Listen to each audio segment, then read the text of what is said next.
Este es un permiso que nos pide la aplicación. Le damos clic en entendido, en permanecer en la reunión o en aceptar, ya que si le damos en la opción negativa, nos va a sacar automáticamente de la sesión.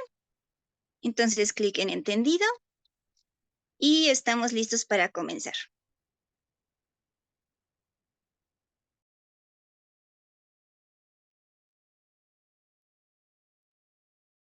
Buenas noches, hermanos. Les damos la bienvenida al tema número 8, que es transmisión y tradición. Está con nosotros el padre Jaime Vichis Guerrero, párroco de la comunidad de Santa María de las Rosas, y nos disponemos a escuchar el siguiente canto.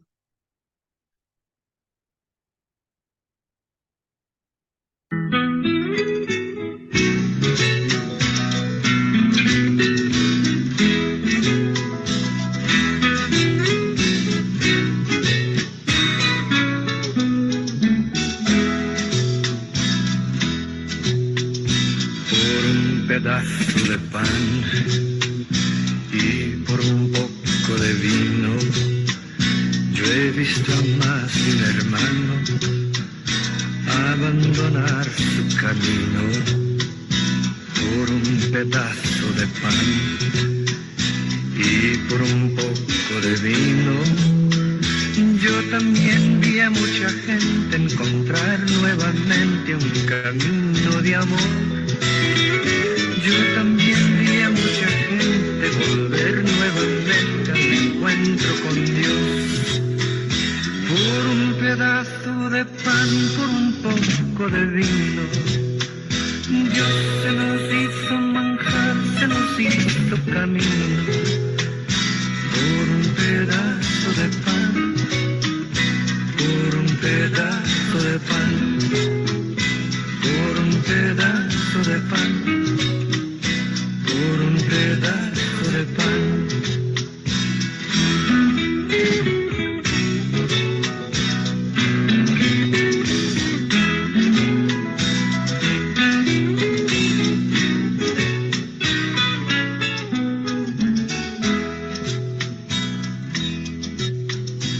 Al no tener vino y pan y por faltarle comida, yo vi a más un hermano amargado de la vida, y por no dar de su pan y por no dar de su vino, he visto a más de un creyente perder de repente el sentido moral.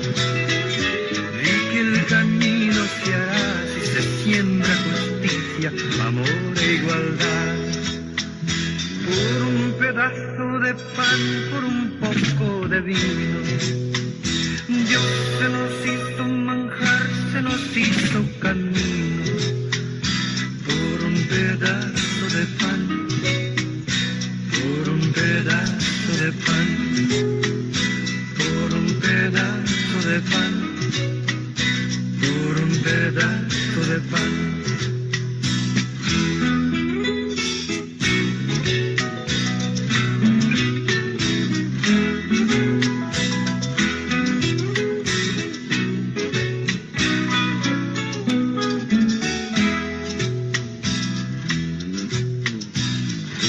Pedazo de pan y por un poco de vino, yo he visto a más de un hermano volverse un hombre mezquino.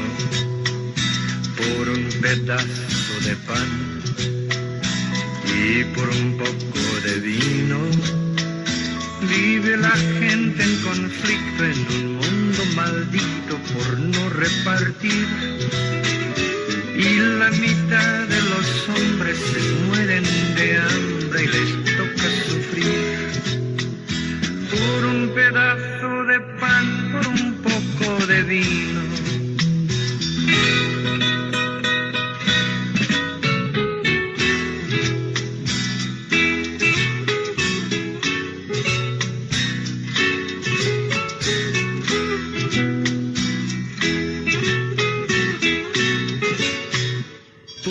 Pedazo de pan por un poco de vino, Dios se nos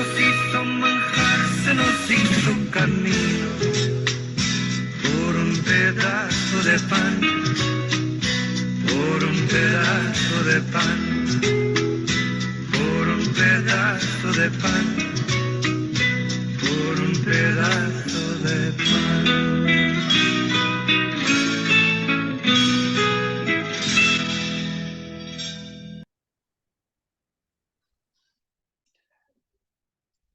Buenas noches. Me da mucho gusto poder compartir este momento en que nos encomendamos a Dios, que se hizo pan y se hizo camino.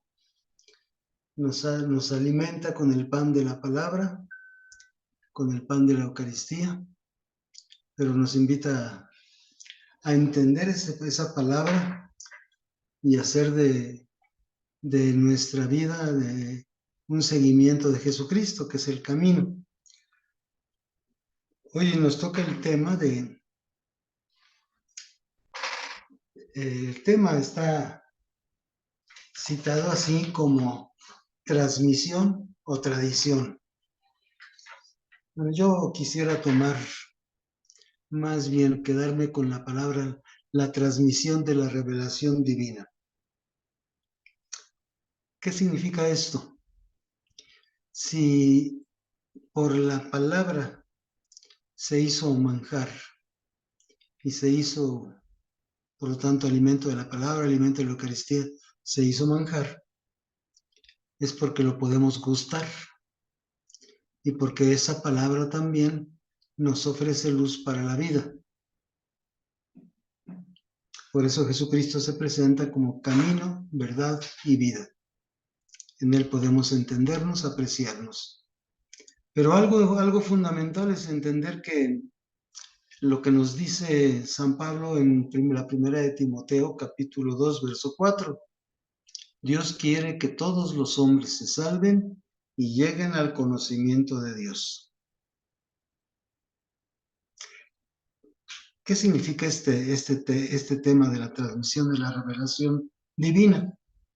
En principio, pues se trata de tratar de entender cómo se ha comunicado Dios con nosotros y cómo lo vamos entendiendo. Hay un aspecto que vale la pena considerar y quizás salga más adelante, pero que desde ahora podemos ir apreciando. Lutero, y obviamente desde Lutero hasta nuestros días, todos los que se han inspirado en Lutero, rechazaron lo que se llama la tradición. Y la tradición para nosotros es fundamental, forma parte de la palabra de Dios. Más aún, si estamos hablando de la transmisión de la revelación, las formas en que Dios ha utilizado no es sino también a través de personas que han comunicado su experiencia, que lo han hecho de forma escrita o de forma oral. Entonces, si Dios quiere que todos los hombres se salven, es porque quiere entonces también que el manjar de la palabra llegue a todos para que pueda ser también alimento para todos. Y que sea esa palabra la que nos enseñe a vivir como Dios quiere. Entonces, si Dios quiere que todos se salven y lleguen al conocimiento de la verdad nos la encontramos en Cristo. Yo soy el camino, la verdad y la vida. Entonces, es Jesucristo del que se tiene que hablar, del que se tiene que expresar y transmitir. Ese es Jesucristo. Pero para entender un poquito lo que es la tradición, porque el tema es precisamente en torno a cómo se ha transmitido, cómo se ha comunicado a lo largo del tiempo, cómo se ha comunicado Dios. y cómo nosotros nos ha llegado y tratamos de entender lo que Dios nos dice, pues obviamente necesitamos irnos a los hechos. Ustedes recuerdan que hace algo así como 2 años o un poquito más, comenzó algo que nos llamó la atención, sobre todo con respecto a una palabrita. Y esa palabrita es la sinodalidad. Se hizo todo un trabajo a nivel bueno, a nivel mundial, pero partiendo precisamente de nosotros, de las parroquias, de los decanatos, de las diócesis, a nivel también nacional, y de ahí se llevaron todas las propuestas, lo que se dijo, se llevó a Roma. Y en el mes de octubre pasado, este mes, se llevó a cabo la primera parte de la celebración de ese sínodo que preparamos. Ese es un hecho.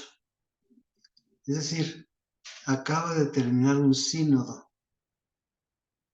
Pero cuando nosotros oímos hablar de sinodalidad, pues, ¿qué es eso? Preguntaba uno. ¿Qué significa eso? Ya sabemos que sínodo es caminar juntos. Pero se trata entonces de la corresponsabilidad que tenemos todos en esta transmisión de la revelación. Así como se está dando este sínodo que va a terminar hasta el próximo año, la segunda parte a celebrarse es en octubre del próximo año, con una gran participación en él. Bueno, pues sabemos nosotros que del 62, de 1962 a 1965, hace 50 años, se llevó a cabo el Concilio Vaticano II, que ha sido luz a lo largo de todos estos 50 años y que aún no terminamos de explotar la riqueza. El sínodo es expresión de ello. Pero a lo largo del tiempo, en 50 años, se han llevado a cabo más de 20 sínodos o por ahí.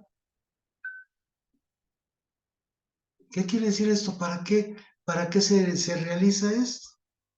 Esto es lo que vamos a tratar de entender, porque hay una cosa fundamental que nos dice el Concilio Vaticano II.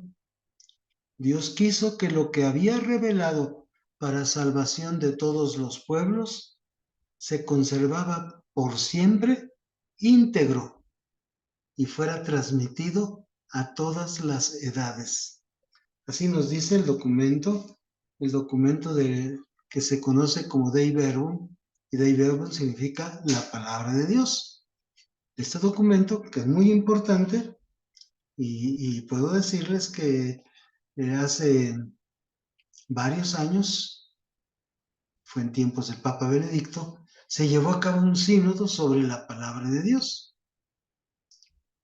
Entonces, Dios quiere, dice, que lo que ha revelado para la salvación de todos se conserve, y se conserve íntegro, pero se transmita a todas las edades. Es decir, que todo mundo conozca lo que Dios ha revelado. ¿Para qué es el concilio? ¿Para qué son los sínodos? Para entender mejor la palabra de Dios. Para apreciar mejor lo que Dios ha revelado. ¿Sí? Por eso dice en el número 7 de la Dei Verbum, Cristo nuestro Señor, plenitud de la revelación, mandó a los apóstoles predicar a todos los hombres el Evangelio como fuente de toda verdad salvadora y de toda norma de conducta, comunicándoles así los bienes divinos. El Evangelio prometido por los profetas que él mismo cumplió y promulgó con su voz. Es importantísimo esto. ¿Por qué? Pues porque por eso Jesucristo eligió a los 12 apóstoles, para que tuvieran la experiencia de andar con Él. Para eso los eligió, para que estuvieran con Él, para que aprendieran de Él, pero después para que compartieran lo que ellos mismos vean, vieron y escuchen. Y sean para esto entonces también testigos de lo que han visto y transmisores, testigos y transmisores. De forma que aquello que dijo Jesucristo, los apóstoles lo compartieran.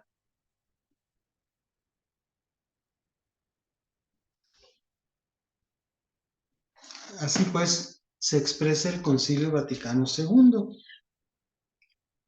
Por eso Cristo nuestro Señor, plenitud de la revelación, mandó a los apóstoles predicar a todos los hombres el Evangelio, comunicándoles así los bienes divinos, el Evangelio prometido por los profetas, que él mismo cumplió y promulgó con su boca. Algo muy importante. De forma que esta transmisión de la palabra de Dios se hizo de acuerdo con lo que fue la experiencia, como lo que ha sido la experiencia de la iglesia, se hizo de dos formas. La primera, de forma oral.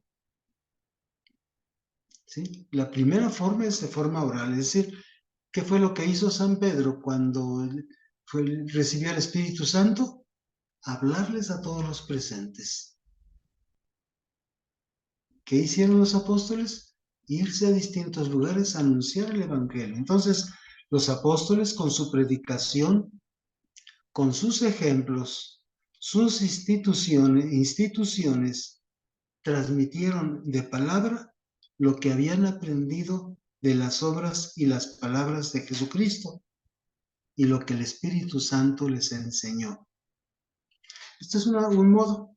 De forma oral, ellos lo que hicieron fue transmitir lo que a su vez habían recibido o habían vivido. Pero también lo hicieron por escrito. Los mismos apóstoles, dice también la Dei Verbum,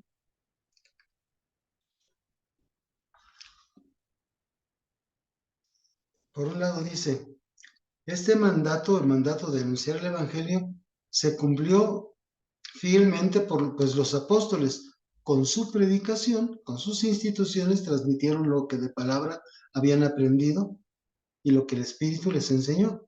Pero además, los mismos apóstoles y otros de su generación pusieron por escrito el mensaje de la salvación inspirados por el Espíritu Santo. Es decir, que la transmisión, por un lado, fue oral y por otro lado fue escrita.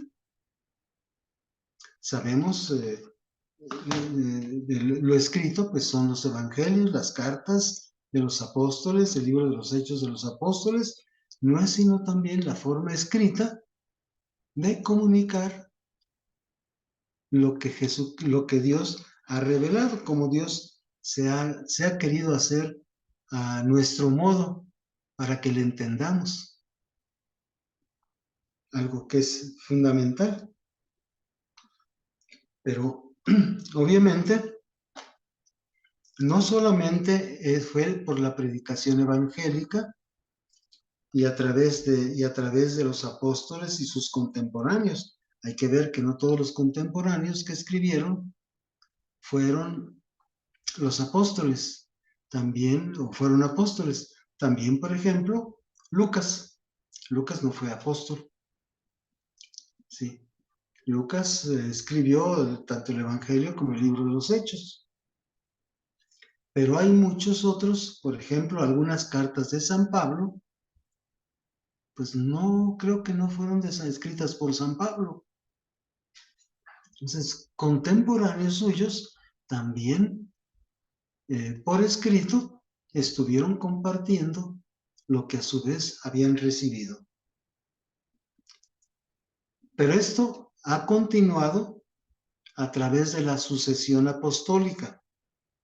Dice el concilio, para que este evangelio se conservara siempre vivo y entero en la iglesia, los apóstoles nombraron como sucesores y a los obispos, dejándoles su encargo, dejándoles su cargo en el magisterio.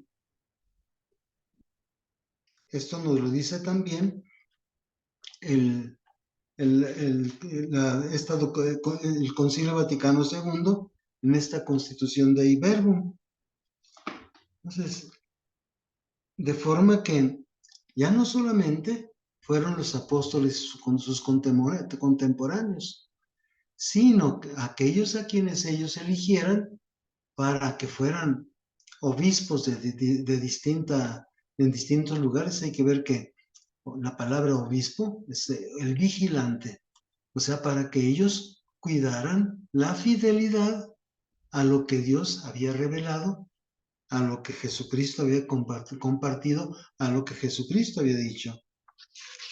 De forma que se convirtió en una transmisión viva, una transmisión que fue también delegada y que ha sido, y a quienes les encomendó la fidelidad y la responsabilidad de ello fue a los apóstoles. Y esta transmisión viva, digamos, esto que, digamos, se hizo de esta manera, es a lo que, y que es, digamos, llevada a cabo por la acción del Espíritu Santo, se llama tradición, en cuanto que es distinta de la Sagrada Escritura. Sí.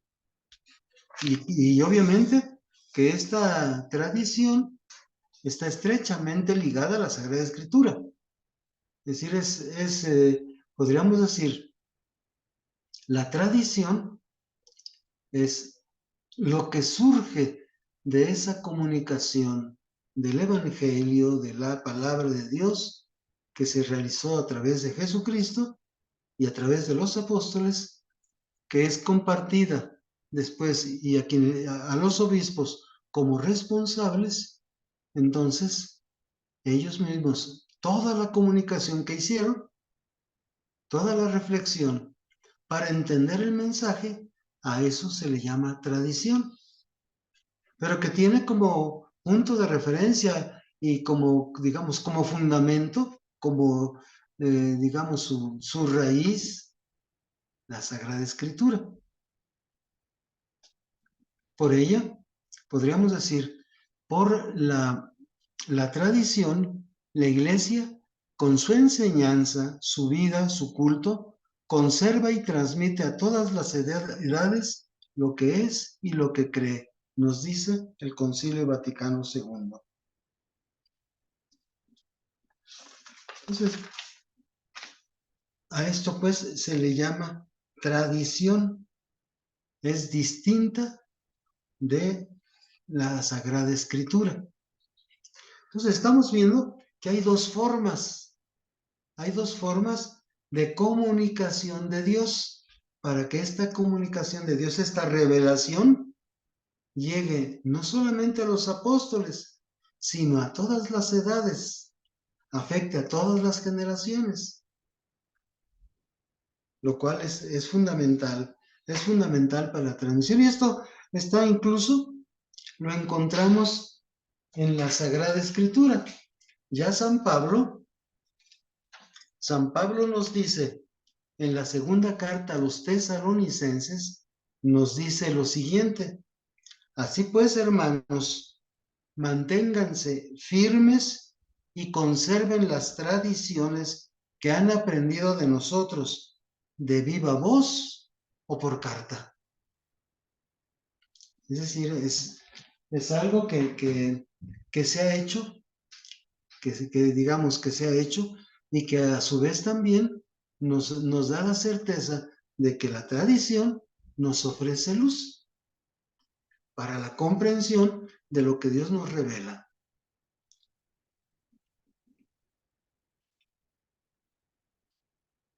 Por esta razón, podríamos decir que la manera de conservar la fidelidad, la responsabilidad de vivir con fidelidad, de acuerdo con lo transmitido, y de conocer también cómo Dios se comunica con nosotros, es llevada en la iglesia, de tal manera que la iglesia, con su enseñanza, su vida, su culto, conserve y transmite a todas las edades lo que es y lo que cree. Eso es la Dei Verbum número 8. Es en ese sentido, como podríamos decir, el Papa, por ejemplo, el Papa Benedicto, en la exhortación apostólica que, digamos, que surgió del sínodo sobre la palabra de Dios, nos habla precisamente de la importancia de la tradición, que no es otra cosa más que también repetir lo que nos dice la Dei Verbum, o sea, la palabra de Dios, en esta constitución del Concilio Vaticano II. Por un lado, habla del vínculo profundo entre el Espíritu Santo y la palabra de Dios. Pero esta palabra de Dios, pronunciada en el tiempo, fue dada y entregada a la Iglesia de modo definitivo, de tal manera que el anuncio de la salvación se comunique siempre, eficazmente siempre y en todas partes. Y repite lo que dice la Dei Verbum. Jesucristo mismo mandó a los apóstoles predicar a todos los hombres el Evangelio como fuente de toda verdad salvadora y de toda norma de conducta, comunicándoles así los bienes divinos. El Evangelio prometido por los profetas, que él mismo cumplió y promulgó con su boca. Este mandato, repitiendo la Dei Verbum, dice el Papa, se cumplió finalmente, pues los apóstoles con su predicación, sus ejemplos, sus instituciones, transmitieron de palabra lo que habían aprendido de las obras y las palabras de Cristo y lo que el Espíritu Santo les enseñó. Entonces, de este modo es como podemos apreciar estas dos formas de transmisión de la palabra de Dios. Por un lado, tenemos la tradición apostólica, o tenemos la palabra de Dios escrita y la tradición. Esto es lo que niega precisamente Lutero. Lutero afirma, y con él bien lo sabemos nosotros, que por ejemplo, las distintas sectas no aceptan la tradición, sino solamente lo que está escrito. Les pongo un ejemplo.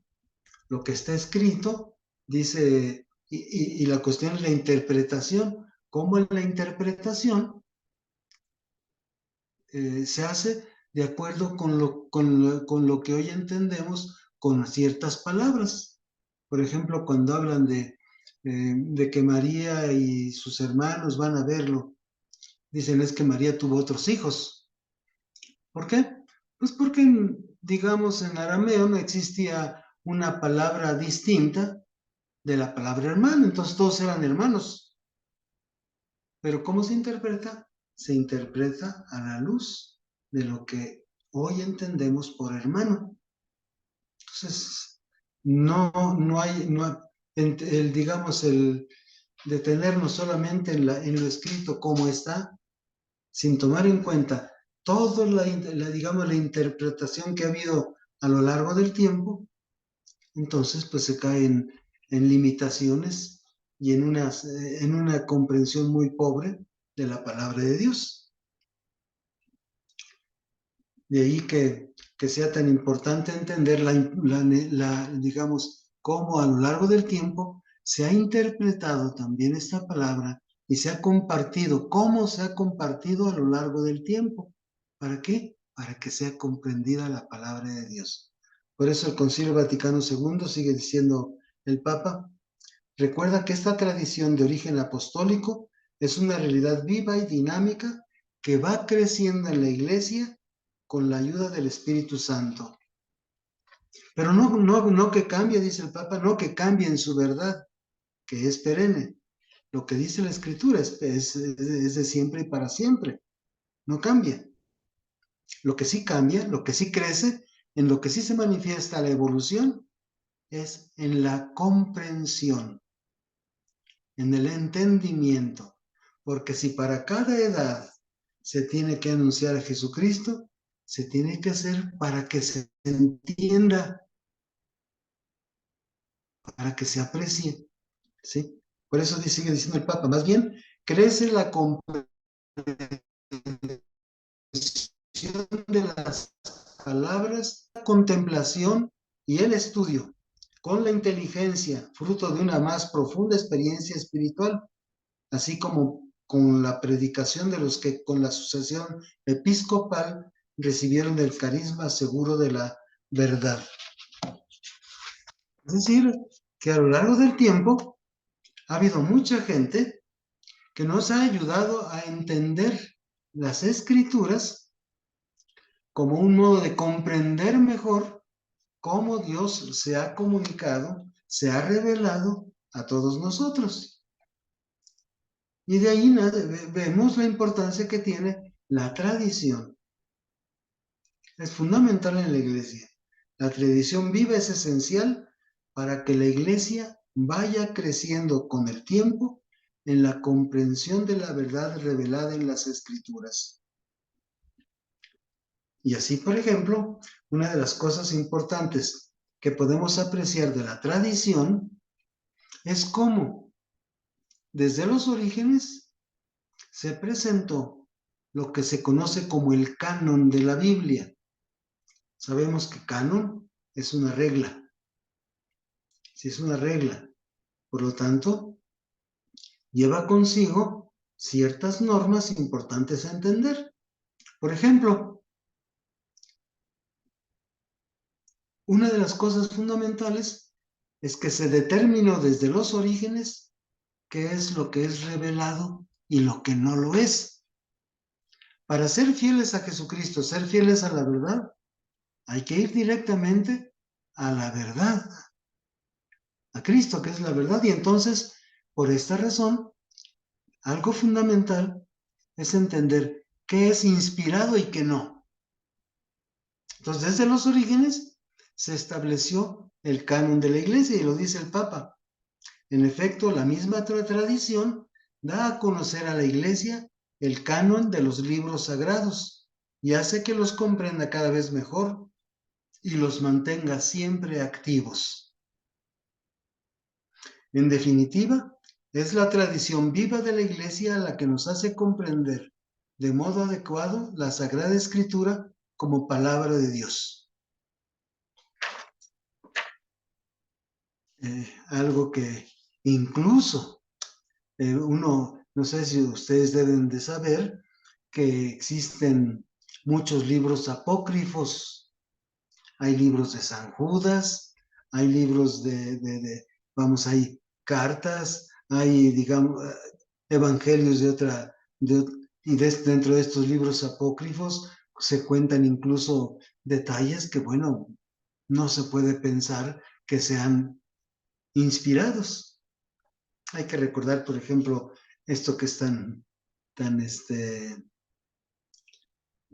llama la atención incluso hay cosas buenas, como que son, podríamos decir, buenas, pero no reveladas, en el sentido de que la forma de presentar llama la atención. Por ejemplo, que Jesús se ponía con el barro a hacer palomitas y toda la cosa, y alguien que decía que hay distintas formas, ¿verdad? Que luego lo regañaban para que no anduviera haciendo esas cosas, o que Judas, siendo un niño, también quería destruir las palomitas que hacía, y que Jesucristo les dijo, váyanse, váyanse, váyanse, y las palomitas se iban, ¿no? Pues que son cosas que no puede uno pensar que sucedieron o que se podían dar. No puede uno aceptar eso como inspirado. No hace mucho tiempo, aunque ya tiene algunos años, que se hablaba de cómo hay un escrito apócrifo en el que se expresan algunos aspectos que obviamente la iglesia no aceptó desde los orígenes. Y hoy se habla, por ejemplo, de que se cerraron, de que no había margen de libertad de expresión. No, bueno, la iglesia tiene que ser guardiana de la revelación y tiene que ser fiel y conservarse en la verdad. Por esta razón, una cosa importante es entender, ¿verdad?, que dentro de eso hay que ser fieles a Dios. Y como bien dijo San Pedro, ahí en el Sanedrín, a los del Sanedrín, primero hay que obedecer a Dios y luego a los hombres. Entonces, la fidelidad a Dios hace que se sea fiel a lo que Dios transmitió, para también a su vez transmitirlo. Entonces, sí podemos ver que ha habido evolución en la comprensión de la palabra de Dios. No podemos quedarnos como los hermanos separados, que repito, que quieren hacer una interpretación literal. ¿Por qué? Porque a lo largo del tiempo ha habido mucha gente y intelectuales, santos intelectuales, que nos han ayudado a entender la palabra de Dios. Entonces, eso es algo, digamos, importante a considerar, porque en fin de cuentas, esto mismo viene siendo fundamental para ser fieles a lo que Dios transmite. Por eso estamos hablando de los modos como Dios se ha revelado, y uno de ellos es, por un lado, lo escrito, que conocemos como la Sagrada Escritura, pero también la tradición, que nos ayuda a entender la Sagrada Escritura. Son dos modos como Dios se comunica. Son dos modos distintos, pero una es la fuente común. Como dice el Catecismo de la Iglesia Católica, en el número 80, la tradición y la Sagrada Escritura están íntimamente unidas y compenetradas, porque surgiendo ambas de la misma fuente, se funden en cierto modo y tienden a un mismo fin. Una y otra vez hacen presente y fecundo en la Iglesia el misterio de Cristo, que ha prometido estar con los suyos para siempre y hasta el fin del mundo. Entonces, la fuente es común, es una fuente común que digamos, están profundamente compenetradas. Son diferentes, pero están muy ligadas. Pero también son dos modos distintos. La Sagrada Escritura es la palabra de Dios en cuanto escrita por inspiración del Espíritu Santo. Es decir, la Sagrada Escritura, lo que nosotros conocemos como la Biblia, ¿verdad?, es palabra de Dios y palabra inspirada porque fue escrita por inspiración del Espíritu Santo. Esa es una forma. La otra forma es la tradición. La otra forma de transmisión del mensaje de Dios, de lo que Dios ha revelado, es la tradición. La tradición recibe la palabra de Dios encomendada por Cristo y el Espíritu Santo a los apóstoles y la transmite íntegra a los sucesores, para que ellos, iluminados por el Espíritu de la verdad, la conserven, la expongan y la difundan fielmente en su predicación. Entonces, son dos modos de transmisión de cómo lo que Dios ha revelado.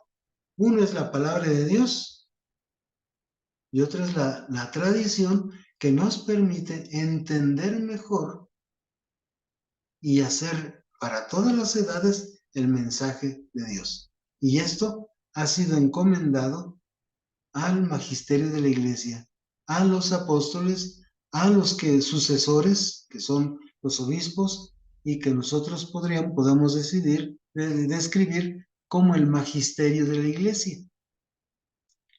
Son dos modos. Miren, en el tema, ustedes tienen el texto, hay una parte final, que es el mayor número de páginas, donde vienen distintos testimonios desde los orígenes hasta nuestros días. Esa es la tarea que les voy a dejar. A ver qué podemos leer ahorita dentro de la hora de esta exposición. Podríamos nosotros leer algunos textos de estos de diferentes personajes. Entre ellos hoy celebramos a San León Magno, ver qué es lo que nos dice San León Magno.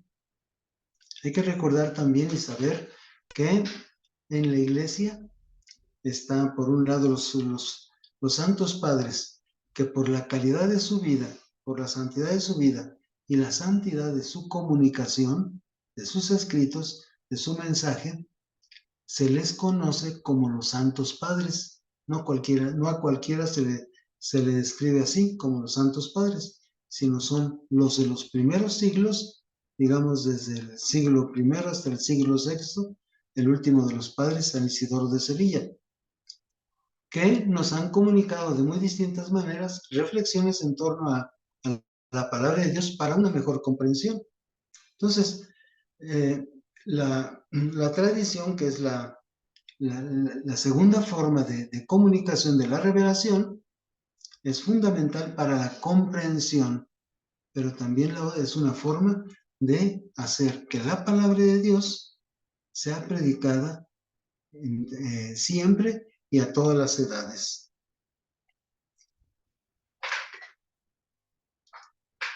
En el libro, en el número 84 del Catecismo de la Iglesia Católica, nos dice el texto, cuando habla de la interpretación del depósito de la fe. El depósito de la fe confiado a la totalidad de la Iglesia. Dice, el depósito sagrado de la fe, hay que aprender esta palabrita, depositum fidei, así se describe en latín, que es el depósito de la fe, o sea, es todo lo que creemos. Este depósito sagrado contenido en la Sagrada Tradición y en la Sagrada Escritura fue confiado por los apóstoles al conjunto de la Iglesia. Al conjunto de la Iglesia. Por eso la Dei Verbum dice, fiel a dicho depósito, el pueblo cristiano entero, unido a sus pastores, persevera siempre en la doctrina apostólica y en la unión, en la Eucaristía y la oración, y así se realiza una maravillosa concordia de pastores y fieles en conservar, practicar y profesar la fe recibida. Entonces, por un lado, el depósito de la fe, que incluye la Sagrada Escritura y la tradición, es la encomienda a toda la Iglesia.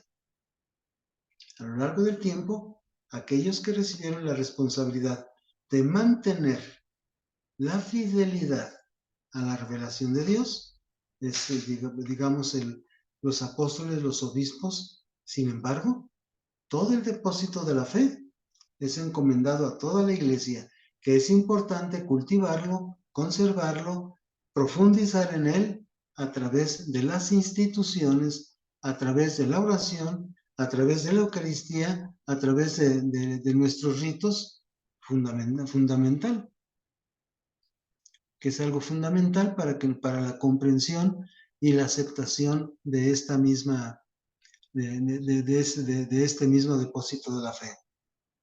Y por ello, sigue diciendo el Catecismo de la Iglesia Católica en el número 85, cuando habla ya del magisterio de la Iglesia. El oficio de interpretar auténticamente la palabra de Dios, oral o escrita, ha sido encomendada solo al magisterio vivo de la Iglesia, el cual lo ejercita en nombre de Jesucristo, es decir, a los obispos en comunión con el sucesor de Pedro, el obispo de Roma.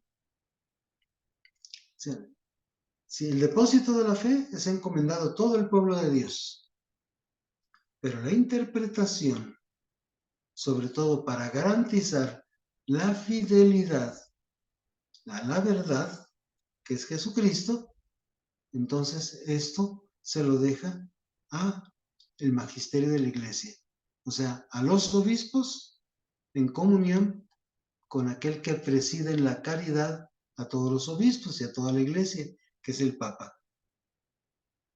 Pero obviamente sigue diciendo el catecismo algo que es fundamental.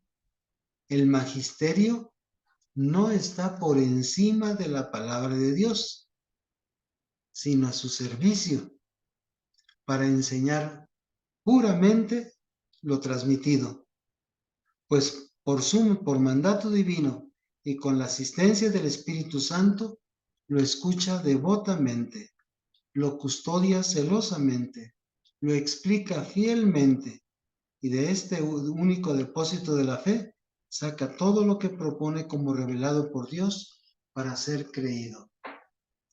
Entonces, la interpretación, digamos, la encomienda de la interpretación, de la comprensión, se deja al magisterio, lo que se conoce como magisterio del obispo, de la Iglesia, obispos unidos con el Papa.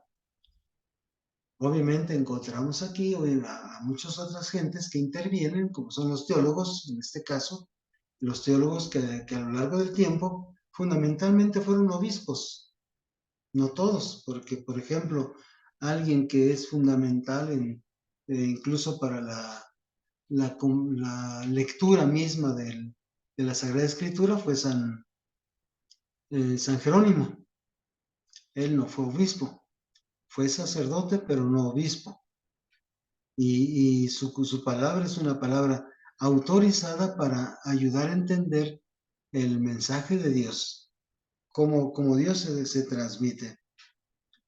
Y en ese sentido, podemos entender que digamos, la comunicación, la comprensión, tiene toda una historia de reflexión y a su vez también de esclarecimiento. Hoy que celebramos a San León Magno, por ejemplo, una de las cosas que él tuvo que enfrentar, además de enfrentar a Atila y a los hunos, también a un señor que se llama Eutiques, que proclamaba que Jesucristo no era Dios y no se había encarnado. Entonces iba por ahí, y obviamente San León, con argumentos, con reflexiones, esclareció esto para la mayor comprensión de lo revelado, de la palabra revelada. Podemos apreciar como muchos de los padres de la Iglesia, repito, en la parte final de este curso, digamos, de este tema, está el testimonio de muchos personajes que a lo largo del tiempo han hablado de la tradición y de la reflexión en torno a los textos que ayudan a apreciar mejor la comunicación y la responsabilidad de ser fieles a la verdad revelada por Cristo Jesús. Entonces, ciertamente el magisterio no está por encima de la palabra de Dios, pero sí está a su servicio. De forma que esto es algo así digamos, a apreciar y entender fundamentalmente, digamos, cómo la misma comunicación y la reflexión a lo largo del tiempo nos ayudan a entender cómo Dios se va revelando, cómo Dios se va expresando. Esto es algo, digamos, a valorar siempre, no solamente lo que es la palabra como tal, la palabra de Dios escrita, sino también lo que es la tradición que nos ayuda a entender precisamente la palabra de Dios.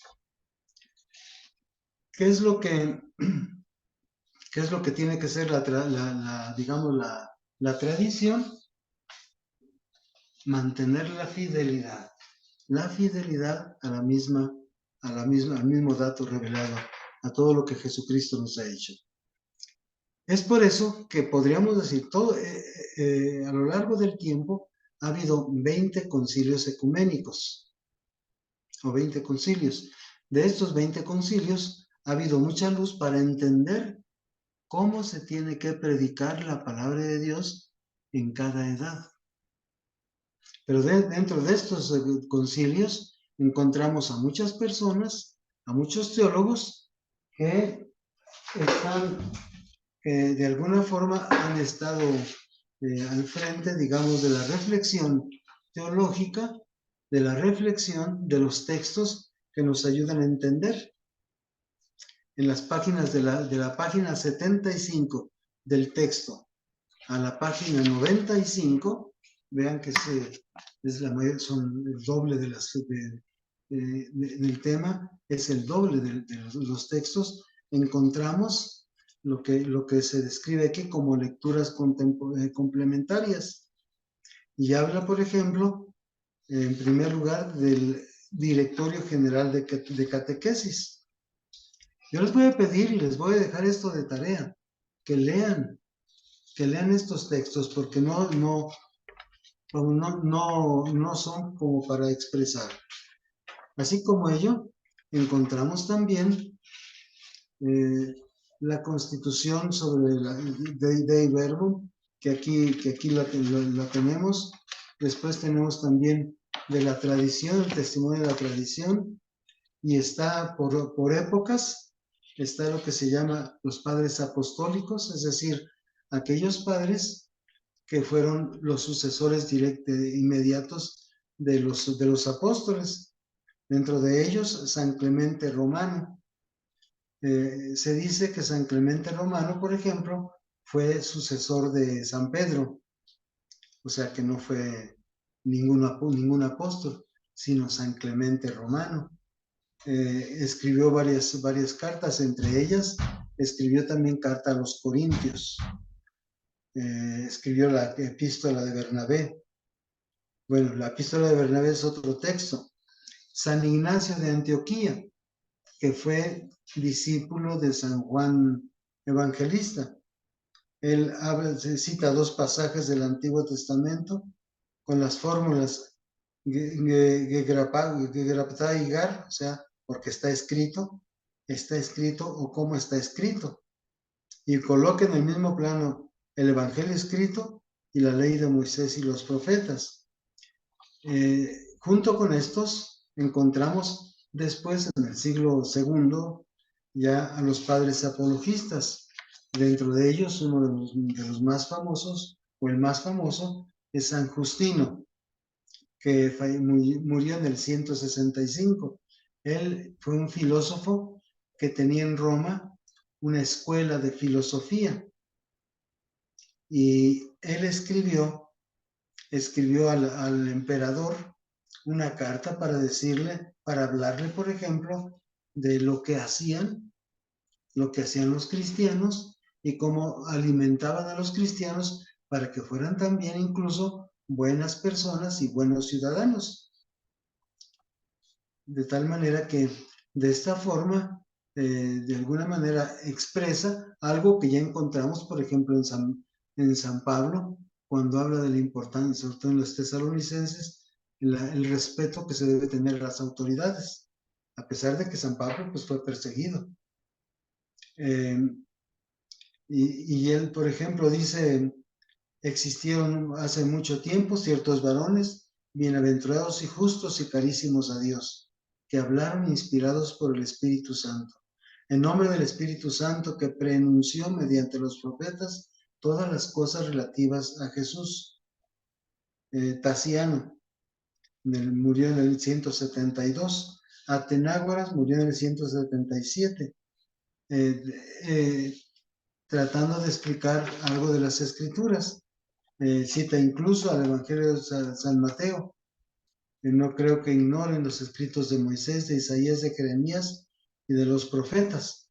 Y hay que recordar que esta primera comunidad cristiana no conocía todavía los evangelios ni las cartas de San Pablo, por lo tanto. Lo que hacían es precisamente compartir y reflexionar en torno a lo que sí existía, que es lo que nosotros conocemos como Antiguo Testamento, pero que obviamente se realizó plenamente en Cristo Jesús. Entonces ellos no podían citar tanto a los evangelios o a las cartas de San Pablo o de San Pedro o algún texto bíblico porque todavía no existía. O sea, no existía como punto de referencia. Sin embargo, ya había algo de conocimiento. Creo que hasta el siglo III ya se estableció el canon. Y luego, después los escritores de la primera época patrística, comenzando por San Ireneo. San Ireneo fue discípulo de San Policarpo y San Policarpo fue discípulo de San Juan Evangelista. Y él habla, por ejemplo, él falleció en el 202, estas cosas que se relatan en las Escrituras, o sea, más dirigidas al Antiguo Testamento, debemos creerlas al Dios que nos creó, sabiendo con absoluta certeza y verdad que las Escrituras, por el hecho de ser palabra del Verbo de Dios, y habla de Jesucristo y de su Espíritu, son perfectas. El Espíritu da testimonio mediante muchos y también mediante Pablo. Entonces, van hablando de cómo entonces la palabra de Dios se manifiesta, por un lado en lo que ya está escrito, pero también a través de los personajes, y aquí cita Pablo, no existía, o sea, conocimiento de las cartas todavía. Tertuliano, hablando de Cristo y de Pablo, llama lo que dice en la Escritura voces de Dios. Va certificando lo que decíamos, las dos formas de comunicación de Dios, los dos modos de comunicarse de Dios. O sea, por un lado, la forma oral y la forma escrita. O sea, las escrituras, pero también la comunicación que se dio a través de los apóstoles y que obviamente para la comprensión a lo largo del tiempo fue creciendo y digamos, entendiéndose mejor por todos estos que escucharon, que recibieron, que se convirtieron. Después la escuela catequética alejandrina. Por ejemplo, Clemente de Alejandría, que murió en el siglo III, 215. El mismo Señor habla por boca de Isaías y los profetas. Todo habla del Antiguo Testamento. Pero también dice, Dios es causa de todos los bienes, pero de unos lo es principal como del Antiguo, y habla él del Nuevo Testamento. Orígenes, alguien que fue muy importante, porque él interpretaba todo el Antiguo Testamento desde Jesucristo. Lo que decía tomaba un texto bíblico y luego lo refería a Jesucristo. De tal manera como iba Moisés a poder narrar lo que acaeció del origen del mundo o lo que sucederá el fin del mundo, a no ser por inspiración del Espíritu Santo. O sea, habla de la palabra de Dios. Y de esta manera, Orígenes tuvo una influencia muy importante. Después vendrá San Cipriano, de los padres griegos, de los padres, digamos, incluso de San Juan Bautista, de padres afines a la escuela alejandrina, los padres capadocios, San Basilio, San Gregorio Nacianceno, después los padres occidentales, San Hilario de Poitiers, San Ambrosio, Rufino de Aquileia y San Jerónimo. San Jerónimo llama a los libros sagrados manifestaciones del Espíritu, palabra de Dios que fluye del Espíritu. Toda la Escritura ha sido escrita por un único mismo y único Espíritu Santo. Todos los profetas escribieron bajo el impulso del Espíritu Santo. Fue alguien muy importante, sobre todo porque a él le correspondió la traducción de los textos originales a lo que era el latín vulgar, o sea, para que se difundiera la palabra de Dios y se conociera. Y no se diga San Agustín. San Agustín dice, leemos que la ley fue escrita por el dedo de Dios y dada por Moisés, su santo siervo. Habla de los salmos. Estos salmos que cantamos fueron pronunciados y escritos al dictado del Espíritu Santo antes de que Jesucristo hubiera nacido de María Virgen. Es el Espíritu de Dios quien habla por boca de los profetas y guía la pluma de los apóstoles. San León Magno, que celebramos hoy, ya habla de los evangelios. Ya existía el canon. Llama a los evangelios sagrados y escritos por el dedo de Dios. Y así, de esta forma, encontramos que hay muchos testimonios y eso es lo que les voy a dejar digamos, como tarea, el que ustedes puedan leer estos testimonios, sobre todo para tratar de entender la forma en que Dios se comunica, pero sobre todo cómo a lo largo del tiempo se ha escrito de modo que se pueda entender mejor el mensaje de Dios. Y aquí, repito, hay dos modos distintos de la transmisión de la palabra de Dios, de la comunicación de Dios. Por un lado, podemos decir la Sagrada Escritura, que es palabra de Dios, inscrita por inspiración divina. Y segundo, la tradición, que recibe la palabra de Dios encomendada por Cristo y al Espíritu Santo a los apóstoles y la transmisión íntegra a los sucesores. Esto es lo que podemos entender entonces de lo que dice el Papa Benedicto. Es preciso incluso, dice él,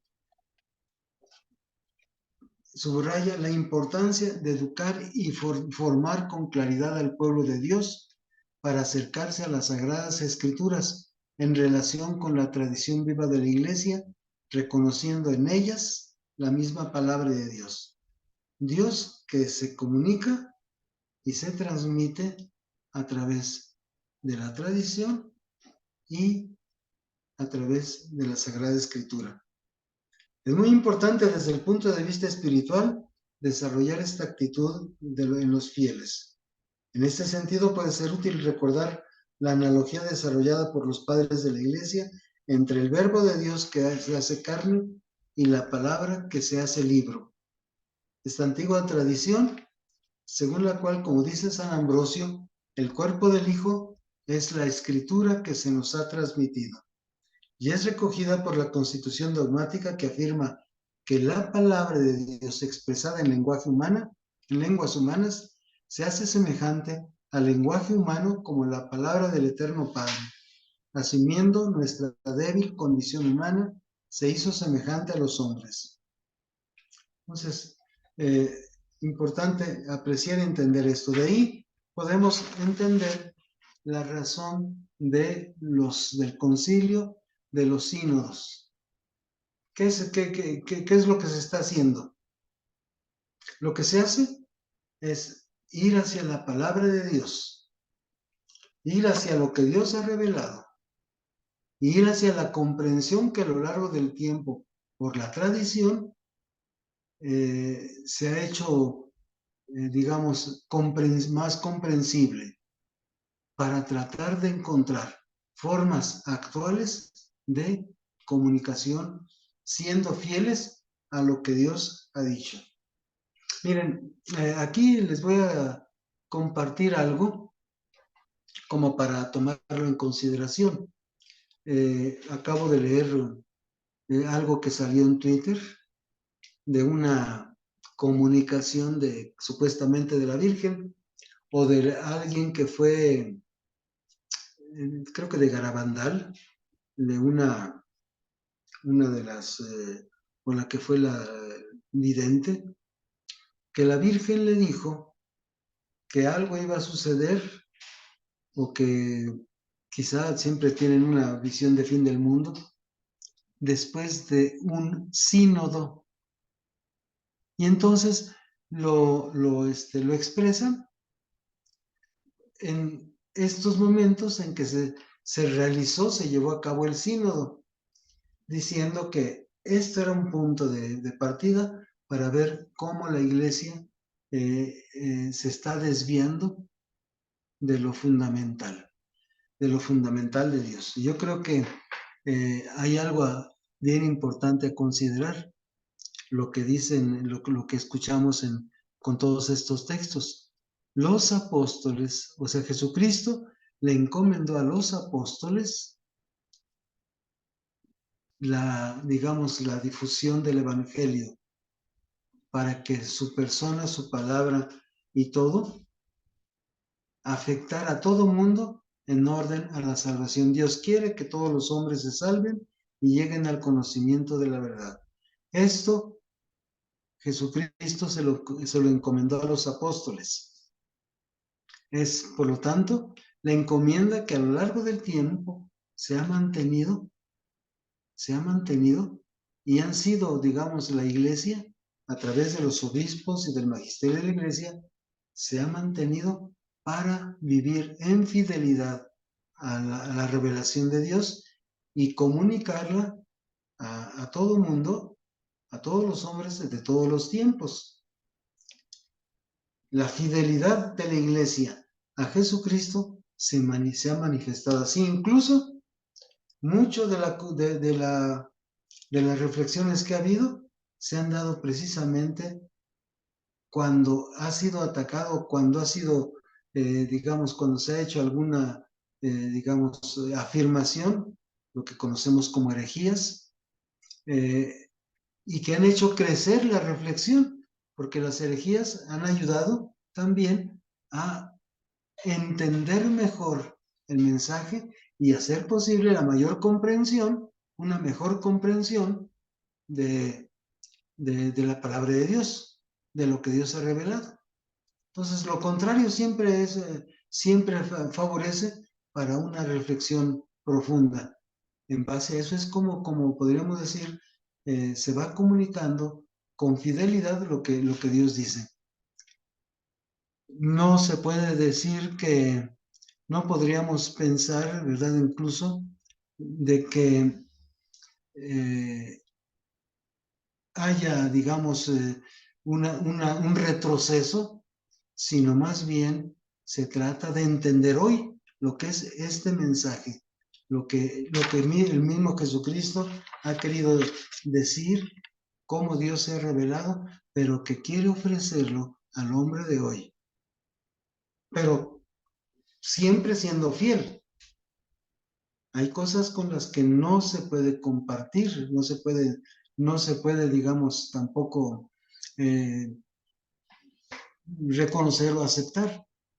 Pero sí, aquí, por ejemplo, estas expresiones ayudan a entender que no, ni la Virgen se puede contradecir, nada puede ir en contra de la palabra de Dios y en contra de la tradición. Si uno toma en cuenta, por ejemplo, lo que dice la Virgen de Guadalupe, por ejemplo, le dice a Juan Diego, ve con el obispo para que construya una casa, un templo, para pueda yo estar. No le dijo a Juan Diego, construyeme una casa, sino tú ve con el obispo. ¿Por qué? Porque el obispo es el que tiene que actuar. Eso por un lado. Y por otro lado, hay una cosa también importante a considerar. No fue a la Virgen María a quien Jesucristo le encomendó esta labor. Se la encomendó a los apóstoles. Y por eso María no puede contradecir. De este modo, es como podemos entender que lo que ahora que a muchos se les aparece la Virgen y dan muchas comunicaciones, todo esto hay que presentarlo a la luz de la palabra de Dios y a quien se le ha encomendado la reflexión y el discernimiento en torno a lo auténtico respecto, de acuerdo con lo que Dios mismo ha revelado. Hay que tomarlo muy en cuenta. Por eso no hay que creer en cualquier aparición de la Virgen.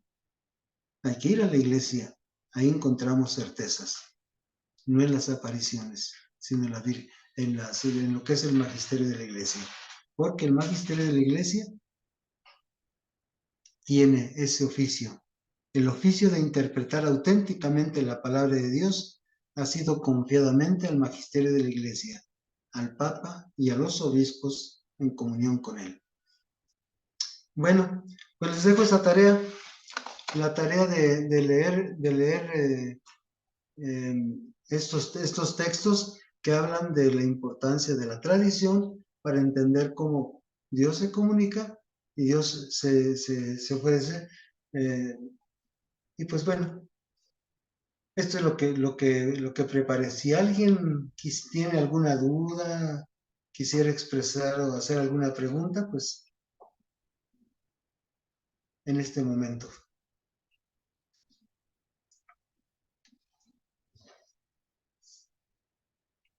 Pueden poner ahí sus manitas.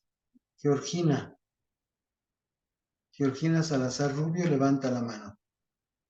Sí, no sé si te den o tú. Sí, Georgina. Buenas noches, padre. Buenas noches.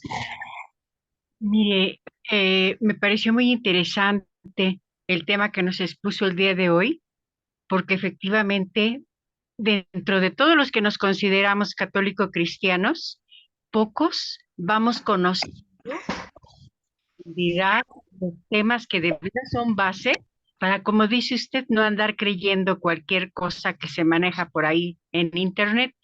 Yo encuentro que en el Catecismo de la Iglesia Católica encontramos como artículo segundo la transmisión de la revelación divina. Y ahí está explicado claramente el tema que nos dio acerca del depósito de la fe en base a la tradición oral, las sagradas escrituras y el magisterio de la Iglesia. Y por lo tanto, yo pues sugeriría que los que nos queremos acercar e incluso los que somos bautizados, se nos promoviera el interés por conocer el catecismo de la Iglesia Católica para adultos, porque cuando se los propone uno, está creyendo la gente que es para tener un sacramento y te contestan, no, es que yo ya estoy bautizado, es que yo ya tengo todos mis sacramentos. Y el estudio de nuestro catecismo no es tanto para que podamos únicamente lograr un sacramento, sino para poder comprender verdaderamente esos temas que ustedes nos manejan y que son muy interesantes y nos complementan, nos dan bases para verdaderamente conocer nuestra religión. Y con esas bases ya incluso poder comprender mejor nuestra Sagrada Biblia, porque pues es el fundamento de nuestra fe, pero en base a las bases reales y importantes que fortifican a nuestra religión. Entonces, en sí, lo que promover es que los adultos conociéramos nuestro catecismo para adultos y ahí están temas interesantísimos, entre ellos el que usted nos acaba de compartir muy amablemente, en forma muy clara y que fue muy interesante. Gracias. Sí, efectivamente, el catecismo de la Iglesia Católica, en él encontramos pues todo lo que podemos creer. Una de las expresiones de la tradición es la elaboración de los símbolos de la fe, entre ellos el credo, digamos, el símbolo de los.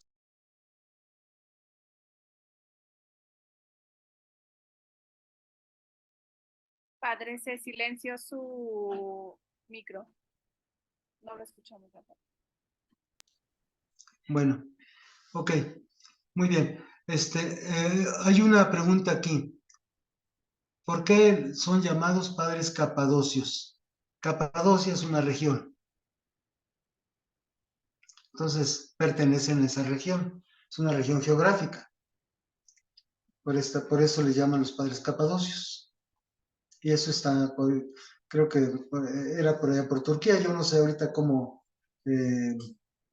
qué nombres puede haber por allá, cómo está, porque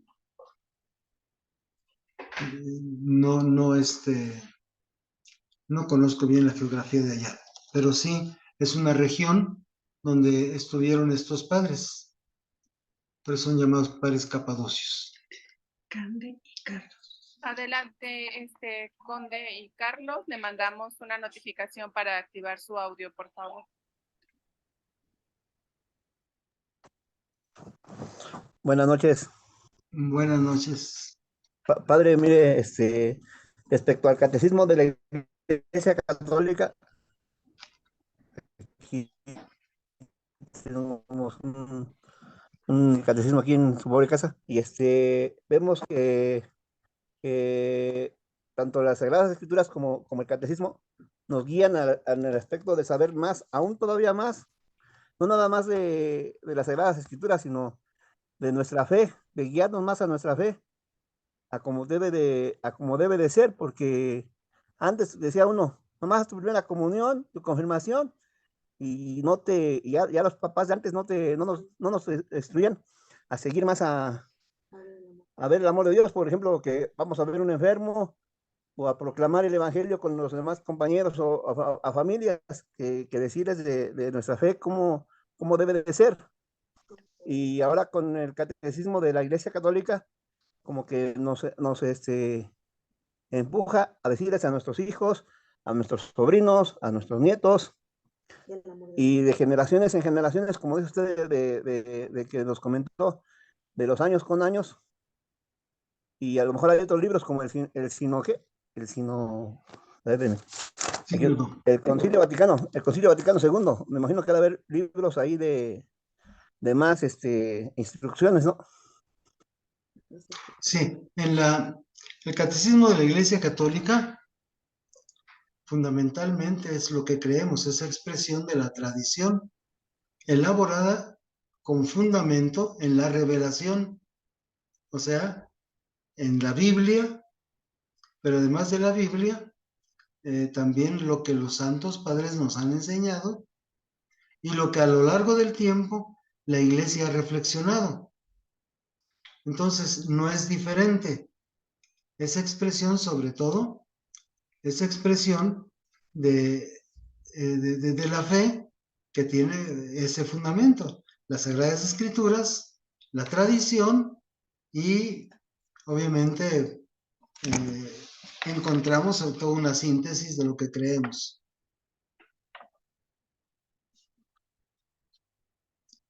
Entonces, el fundamento del catecismo está en la Sagrada Escritura. Por eso en el catecismo hay muchas citas de la Sagrada Escritura, como también de documentos de la Iglesia. Por ejemplo, la transmisión de la revelación divina tiene del Concilio Vaticano II, fundamentalmente, y ya no tiene, por decir, lo que es el documento que se llama Verbum Domini, o la palabra del Señor, del Papa Benedicto, porque esto salió después. Hay que recordar que el Catecismo de la Iglesia Católica salió en 1983, y este documento ya es del 2000, ahorita les digo de qué año es, pero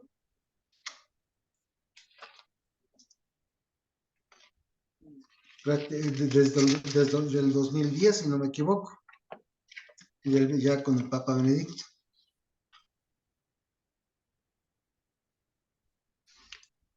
Sí. Lucio y Eloísa.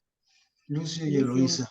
Lucio Durán, una pregunta, padre. Mire, me queda perfectamente claro que efectivamente, bueno, Dios Padre, Dios Hijo y Dios Espíritu Santo son la razón de nuestro ser, que me queda perfectamente claro, insisto, que Jesús nos vino a enseñar la verdad, la vida, y que lo siguiéramos en su momento, pero sin embargo, pues yo aquí tengo una duda en cuanto a la complementariedad de escritura y tradición.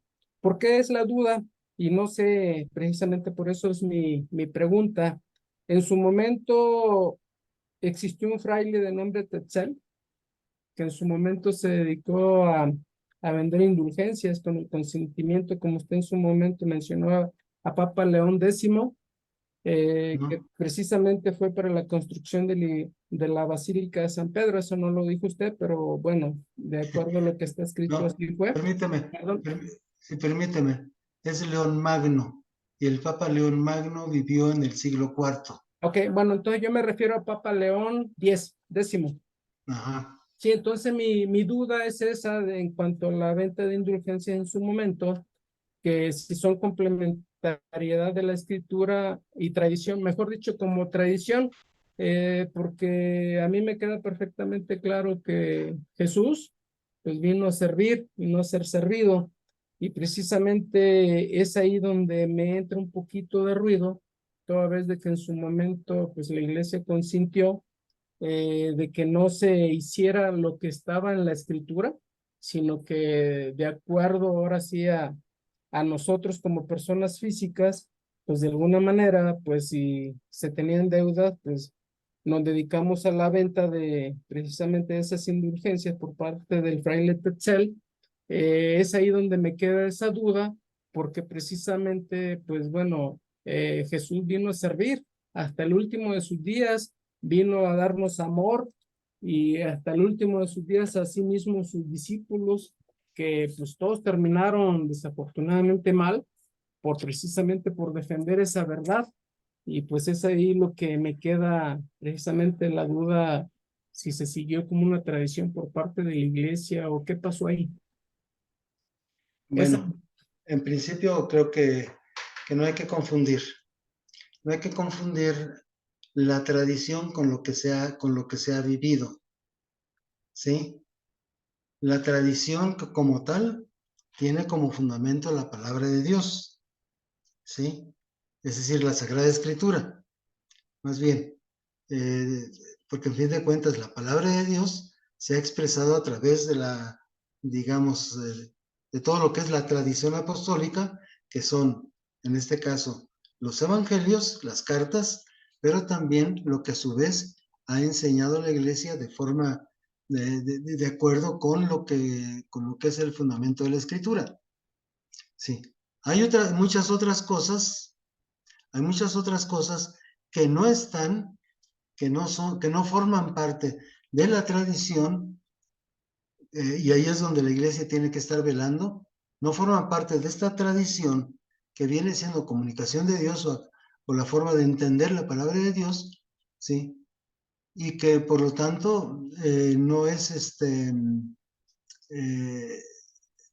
no forma parte de lo esencial de la transmisión de la palabra de Dios. No cualquier cosa, no cualquier expresión se puede tomar como tal.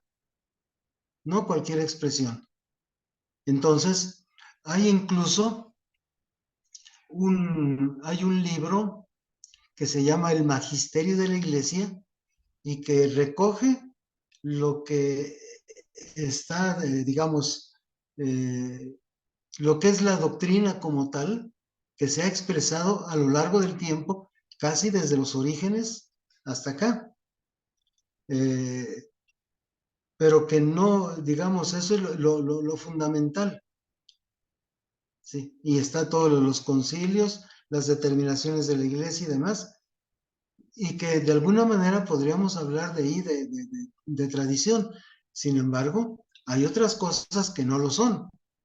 Es decir, si por ejemplo nosotros aquí tenemos tradiciones, aquí en México tenemos tradiciones, vamos a suponer ahorita que acaba de pasar lo de muertos, tenemos esa tradición, no podemos pensar en una interpretación que no responda a la experiencia que nos ofrecen los apóstoles de la resurrección de Jesucristo. ¿sí? Es decir, por ejemplo, no podemos pensar que nuestros difuntos vengan y de alguna manera saboreen o huelan los alimentos que les ponemos en la ofrenda. No, pues es que no. O sea, hay que ver qué es lo que sí, y por eso está el filtro de la reflexión, el filtro de la reflexión y de la comunicación oficial del magisterio de la iglesia. Esto hay muchas cosas así que a lo largo del tiempo se han expresado, pero que no están dentro de lo que viene siendo lo que se considera como tradición, lo que se considera como tradición. Costumbres, hay muchísimas costumbres, hay muchísimas formas digamos, de expresión, pero que no todo eso se toma como tradición. La tradición tiene su filtro a través del magisterio de la iglesia. ¿Sí? Entonces, por esta razón, siempre tiene que haber gente que ponga, digamos, en claro la comprensión de lo que Dios ha revelado, y no cualquier cosa. ¿Sí? No cualquier cosa.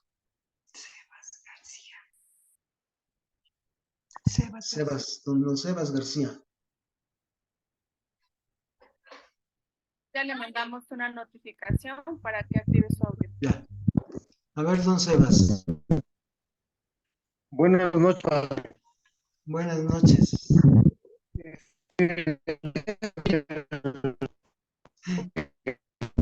Mandaron en el número 7, donde dice expresiones de la tradición, en el inciso de la profesión de fe, entre los documentos del patrimonio eclesiástico, el de los apóstoles, el niceno y otras profesiones de fe han servido como instrumentos para explicar las tradiciones heredadas. La pregunta que yo quiero hacer, padre, es el credo de los etíopes no está dentro de las expresiones de la tradición. En realidad yo no conozco el credo de los etíopes, no lo conozco, pero lo que sí, digamos, es posible que digamos que en las distintas regiones de la iglesia pueda tener algo digamos, de resonancia. Sí. Aquí a nivel general, tenemos solamente el credo de los apóstoles, el símbolo de los apóstoles y el símbolo niceno-constantinopolitano. Estos, digamos, son los que ordinariamente y en la liturgia son utilizados como formas de expresión de la fe, de compromiso de fe. Yo no conozco el etíope, no podría hablar de él, no sabía. Mire, este credo de los etíopes salió en una revista que emite la Oración Nocturna Mexicana. En un número de la revista salió la letra del credo de los etíopes. Ahorita no lo tengo a la mano, padre. ¿En la Oración Nocturna? Sí. En una revista Pues bueno, no, por eso digo que no habría problema de parte de, digamos, de algunas regiones que establezcan una especie de símbolo de fe, ¿sí? Y que sea una especie de traducción o de forma concreta de esa región para expresar la fe. Algo que pudiera, digamos, responder a lo que los etíopes puedan vivir, pero que no forma parte de la tradición universal de la iglesia. Correcto, padre. Gracias, padre. Buenas noches. Buenas noches. Dice aquí de San Sebastián Carlos, ¿nos podría repetir cuáles son los libros que tenemos que leer? Miren, en la página 75, del documento que se les envió, están los distintos, digamos, textos que hablan justificando la tradición y la escritura. Son de la 75 hasta la 95. Son, podríamos decir, esos textos donde se habla precisamente de testimonios de la importancia de la tradición oral y escrita. Pero obviamente yo quisiera más bien recomendarles, bueno, además de leer esto, recomendarles, sí, el Catecismo de la Iglesia Católica, el Concilio Vaticano II y el texto del Papa Benedicto, la exhortación apostólica, que se llama La Palabra del Señor. Sí, eso un poquito más general. Sí. Bien, pues Georgina, no sé si Georgina todavía...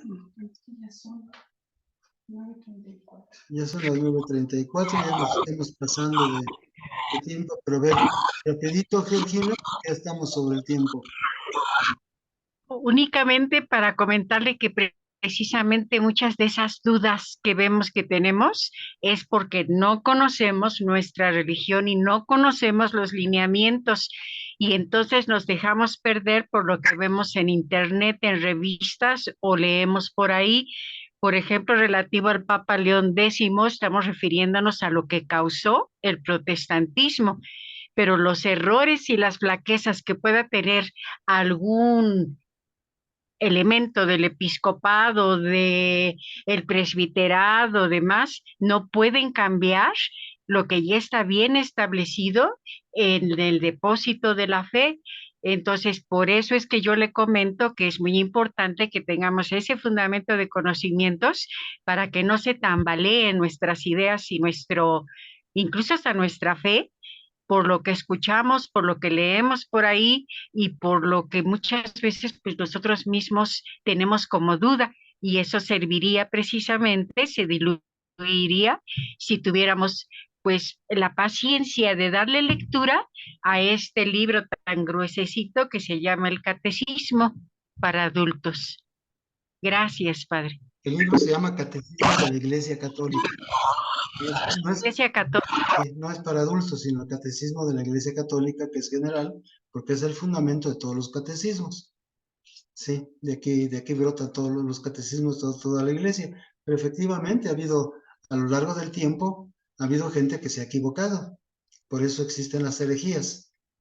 Sí, por eso existe también la gente que efectivamente se ha desviado, y es preciso ir a lo que es el depósito de la fe y a lo que se ha transmitido con verdad y con certeza a la luz del magisterio de la Iglesia, no de cualquier persona, sino de acuerdo con lo que se nos se nos comparte en el depósito de la fe, efectivamente. Muchas gracias, y pues Dios les bendiga mucho y que pues ojalá que tengamos mucho interés y mucho anhelo de conocer efectivamente lo que es nuestra fe. Las dudas que surgen son dudas razonables, es normal y siempre existirán dudas, y creo que debemos dar gracias a Dios por las dudas, porque las dudas nos invitan también a dar respuesta, ¿sí? Entonces, sí es importante también saber apreciar incluso los distintos cuestionamientos que surgen, porque también eso habla de pluralidad y habla también entonces de un tratar de dar respuesta a todas estas inquietudes, es fundamental. Pues les agradezco mucho, que Dios les bendiga, les acompañe, les llene de su gracia y de su bendición, y les doy la bendición. Que la bendición de Dios Todopoderoso, Padre, Hijo y Espíritu Santo, descienda sobre ustedes y permanezca siempre. Dios les bendiga. Y si hay algunas dudas, bueno, pues yo estoy en Santa María de las Rosas y aquí podemos dialogar también. Estoy siempre abierto para todo. Gracias.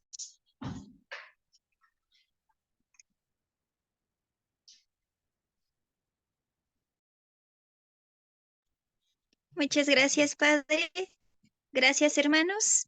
Pues si ya no hay más anuncios, ya no tenemos más avisos, damos por concluida esta sesión. Que pasen buena noche, que tengan buen descanso y hasta la próxima semana.